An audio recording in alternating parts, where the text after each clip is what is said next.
Hello students, welcome. Today in this session we shall look at blood supply of heart. Heart is supplied by coronary arteries. There are two coronary arteries. First question is, what are coronary arteries? Heart develops as a tube in vascular system. As it enlarges in size, as the thickness of the wall increases, it needs its own supply. It is done by vasa vasorum. Vasa vasorum are blood vessels to blood vessels. So this is how it is. Initially, some vessels will be supplying that part of the tube which develops into heart. Gradually, the vasa vasorum develop in the form of coronary arteries. There are two coronary arteries in human heart, right and left coronary artery. These are the objectives of today's session, mentioning the origin, course, branches and distribution of right coronary artery. Same for left coronary artery. What is cardiac dominance? Veins of the heart and few related applied anatomical aspects. This picture shows anterior surface of heart. Here we see right atrium, right auricle, right ventricle and left ventricle. Here is anterior atrioventricular groove. Here is anterior interventricular groove. This is posterior surface, shows left atrium, right atrium, left ventricle and this is right ventricle. This is atrioventricular groove. This is interventricular or posterior interventricular groove. The same things can be seen in diagrammatic representation for better understanding. This is for anterior surface. This is for posterior surface. This is anterior atrioventricular sulcus, which continues posteriorly in a dotted line, which can be seen here in the form of a ring. It is completely in the form of a ring. This separates atria from ventricles. This ring is not completed here. It is not running here because of this pulmonary trunk. Only at pulmonary trunk this is falling short. Otherwise it is completely a ring. So this is also called coronary sulcus. Coronary sulcus.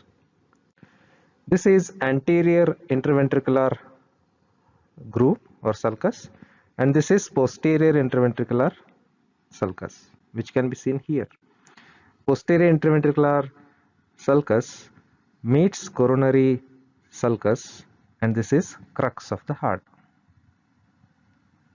This knowledge is important to identify and understand the branches and course of coronary arteries.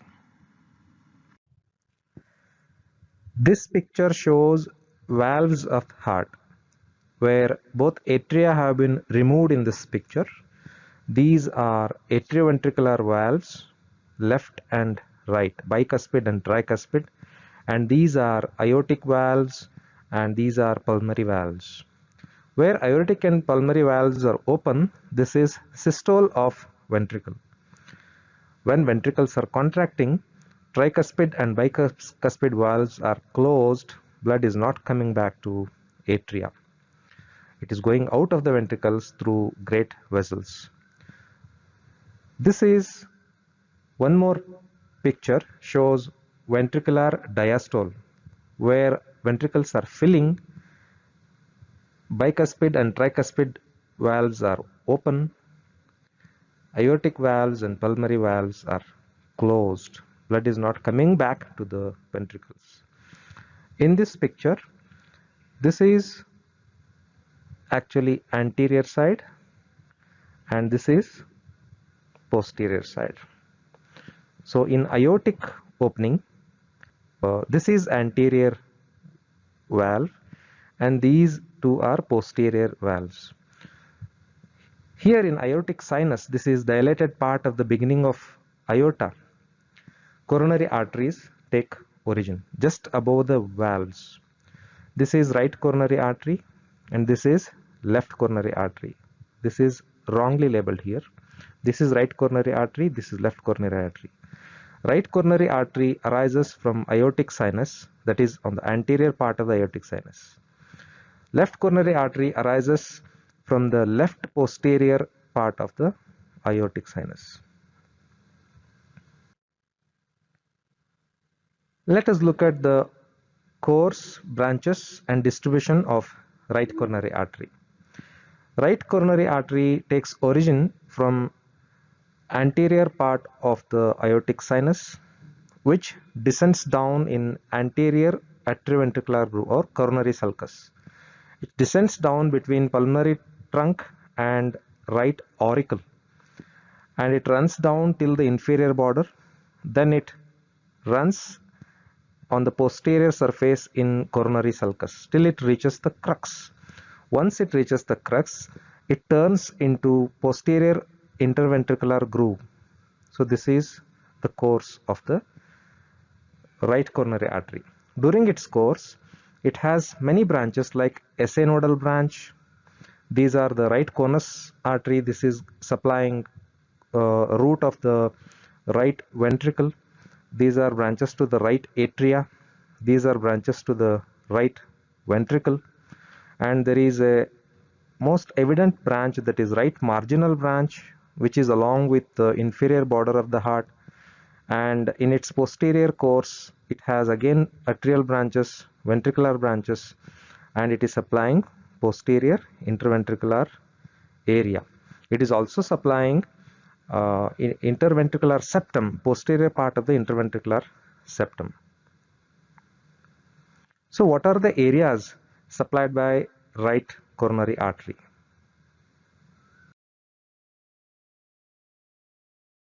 They are here: whole of the right atrium, right ventricle except a small part adjacent to anterior interventricular groove, because in anterior interventricular groove we find left coronary artery.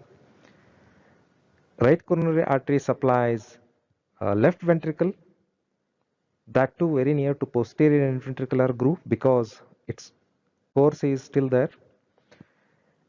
Interventricular septum, that too only posterior 1/3 of interventricular septum. Conducting system of the heart except left bundle branch. Let us look at the origin, course, branches and distribution of left coronary artery. Left coronary artery arises from posterior left part of the aortic sinus. As it emerges out, it runs between the pulmonary trunk and left auricle. It descends down in anterior interventricular groove and it hooks around the inferior border and reaches the posterior interventricular groove to anastomose with terminal part of right coronary artery. This is the course. During its course, it has a largest branch, that is circumflex branch. Some authors say this is the main course. So this is the circumflex branch which runs in coronary sulcus, which turns back in coronary sulcus. It will reach the crux and makes anastomosis with the branch of right coronary artery. Other branches are left marginal branch, which is more evident, which is branch from the circumflex artery, and a diagonal branch which runs till the apex. That's why we call it as diagonal branch. And there are many ventricular branches and there are left atrial branches. You can also appreciate here the circumflex branch where it is reaching crux. From there, there is a branch going to SA node. So in 40% of the cases, SA node is supplied by left coronary artery. Most of the time it is right coronary artery. Just like that, even AV node in most of the cases supplied by right coronary artery. Let us look at the areas of distribution of left coronary artery. It is here.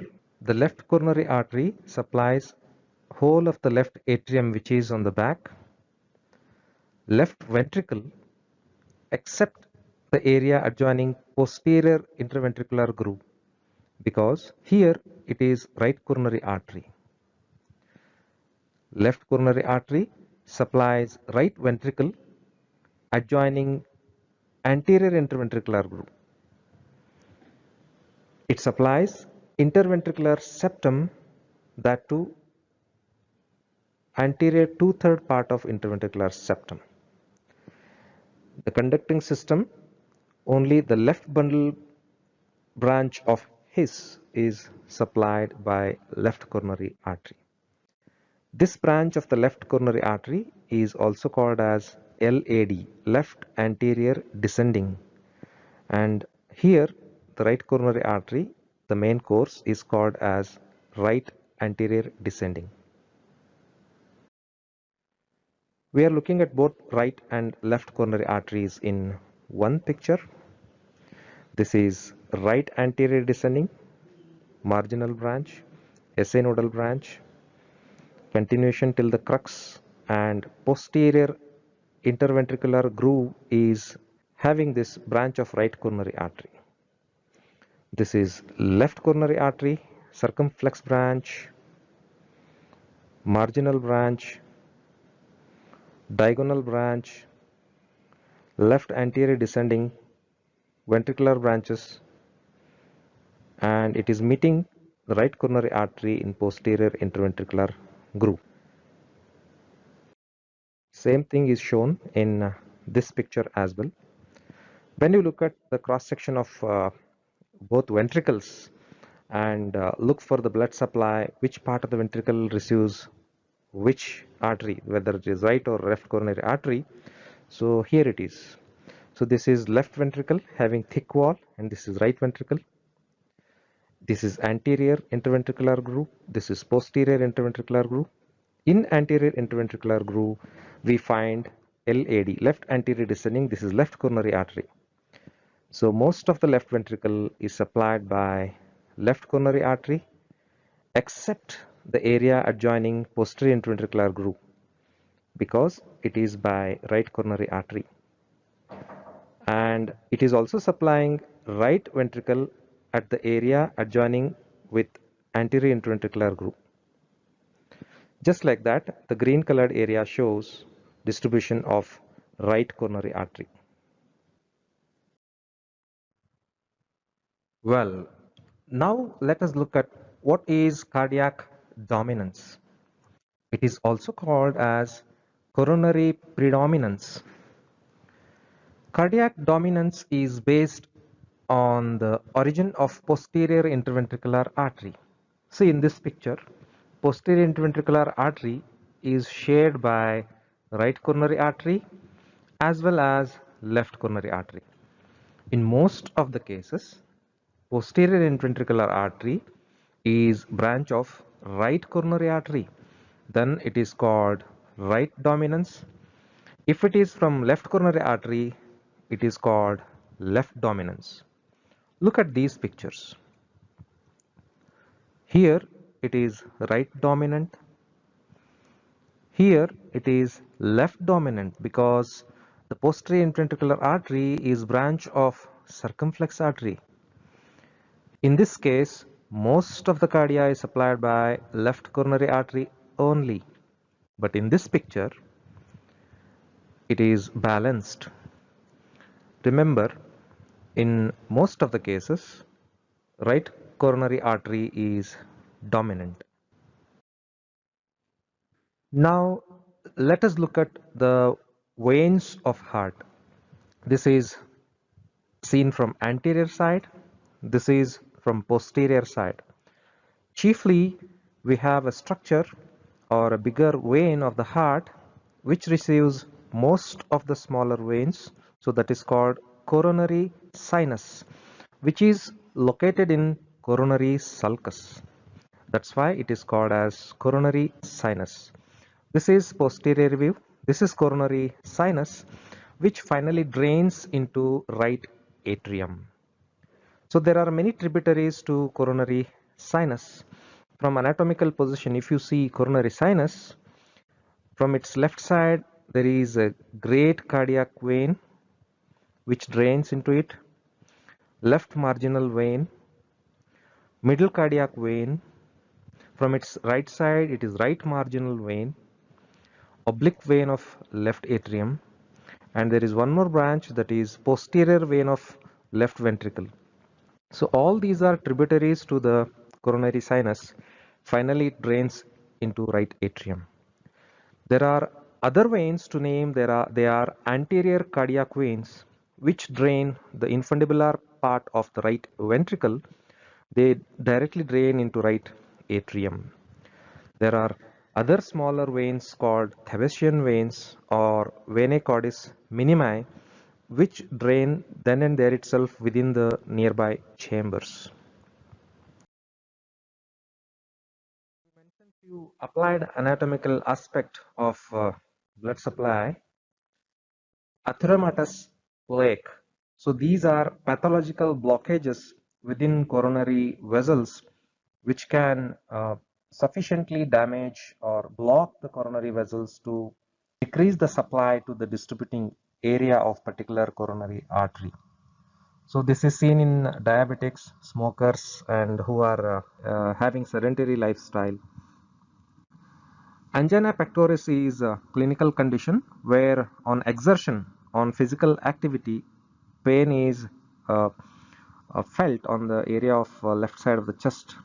This is a cardiac pain, so due to insufficient oxygenation of particular part of the cardiac muscle. So this usually regresses upon taking rest.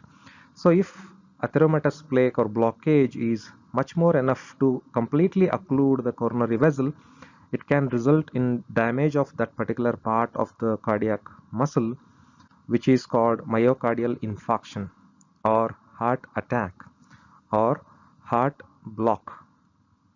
So this is usually irreversible, and blockages like atheromatous plaque can be identified by angiography. This is a picture showing angiography where a catheter is pushing radio-opaque material into aortic opening where a particular left coronary artery is, it is showing its pattern because of the opaque material filling in the artery. This is LAD, left anterior descending branch in anterior interventricular groove, and this is a circumflex branch, and these are many other branches going to marginal branch.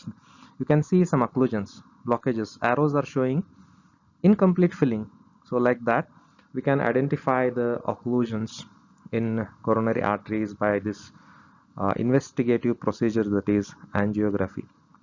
Angioplasty and stenting, these are some procedures where the coronary arteries are dilated using balloon or mechanical stents to keep it in place at that place where there is blockage. And coronary artery can be grafted with the bypass graft.